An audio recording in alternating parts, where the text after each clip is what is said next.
Good evening, I'm Daisy Richards and welcome to Thursday's edition of the Regional News. We begin with news from Jamaica. The Director of Public Prosecutions has ruled that Constable Kevin Dilworth be charged with murder after he allegedly shot a 47-year-old motorist who reportedly threw soup at him during a traffic altercation. The deceased is Conrad Mahabir.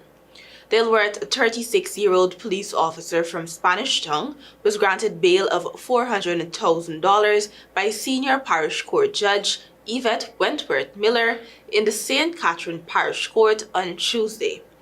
His attorney, Althea Grant, argued that he is not a flight risk and has served 13 years in the Jamaica Constabulary Force.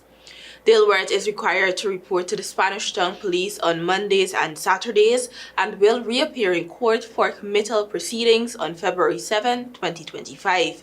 The incident occurred on August 22, 2023, when Dilworth, while driving on Brunswick Avenue, identified himself as a police officer and instructed Mahabir to clear the road. Dilworth claimed Mahabir was attempting to retrieve a firearm, prompting him to fire his licensed weapon, hitting Mahabir in the upper body. A licensed Glock 17 was recovered from Mahabir, who was later taken to Spanish Town Hospital where he succumbed to his injuries after surgery. The Independent Commission of Investigations and the Inspectorate and Professional Standards Oversight Bureau conducted an investigation leading to the file being submitted to the ODPP, which issued its ruling on Tuesday. While in Colombia, a Colombian court on Wednesday overturned another court order issued last month that had suspended activities at Sirius 2, previously called Uchuva 2, a major gas well located off the country's Caribbean coast. The ruling, dated October 29, follows a complaint by indigenous communities who said their way of life would be adversely affected by the well's development. Industry groups had warned that suspending the well could threaten Colombia's long-term energy self-sufficiency and batter the outlook for the nation's dwindling gas reserves. The project is jointly owned by Colombian state oil producer Ecopetrol and Brazil's Petrobras. This ruling allows Ecopetrol and Petrobras, quote, to continue with drilling operations and the execution of their operational activities, which are of vital importance to the energy security of the nation, unquote, Ecopetrol said in a statement, adding it would respect local communities and the environment.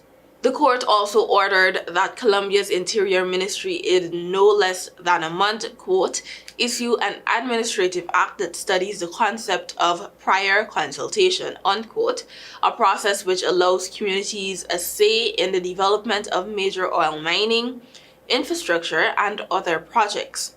Another court order following the initial September 11 ruling had already softened the measures, saying the halt should be gradual. Wednesday's ruling added that names Uchuva and Tayrona could be banned under intellectual property rules, arguing they had become common use despite being of indigenous origin, after communities argued the names should not be used without their consent. Finally, Justice Chantal Onawu has been sworn in as a judge of the Caribbean Court of Justice, CCJ, becoming the second Jamaican national on the regional court's bench. The swearing-in ceremony was conducted on October 29 by the Governor-General of Jamaica at King's House in Kingston. CCJ President Justice Adrian Saunders noted Onanawu's extensive expertise in international law, particularly international trade law. Saunders stated, quote, Article IV-1 of the agreement establishing the court requires that when the court, at least 3 judges must possess expertise in international law, including international trade law. Justice Ononawu is not merely an expert in international law, she is more specifically an expert in international trade law and an active practitioner in the field, unquote. Ononawu was chosen from a pool of 12 applicants by the Independent Regional Judicial and Legal Services Commission. With over 20 years of legal experience, She brings specialist knowledge in CARICOM law and international law, including international trade law, as well as expertise in commercial law and academia. Ononawu's appointment fills the vacancy left by the retirement and subsequent passing of former Judge Jacob Witt, one of the first judges appointed to the court, who retired in December 2023 and passed away in January 2024. Thank you for watching. Until next time.